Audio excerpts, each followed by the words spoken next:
সকাল থেকে কিন্তু জাতীয় প্রেস ক্লাবের সামনে অবস্থান নিয়েছিলেন এই আন্দোলনরত শিক্ষকরা এবং তারা কিন্তু তাদের যে বেতন সেই বেতনের 20% তারা বাড়ি ভাড়া দাবি করেছিলেন, 1500 টাকা চিকিৎসা ভাতা দাবি করেছিলেন এবং পরবর্তীতে কিন্তু তাদেরকে জল কামান দিয়ে এবং পরপর সাউন্ড গ্রেনেড নিক্ষেপের মাধ্যমে তাদেরকে কিন্তু সরিয়ে দেওয়ার চেষ্টা করা হচ্ছে।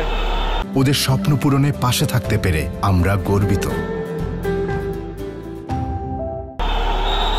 ছত্রভঙ্গ করে দেওয়ার চেষ্টা করা হচ্ছে। তবে পরপর সাউন্ড গ্রেনেড এবং পরপর আসলে যেই জলকামান নিক্ষেপ, তারপরেও কিন্তু কোনোভাবেই রাস্তা ছাড়ছেন না এই আন্দোলনরত শিক্ষকরা।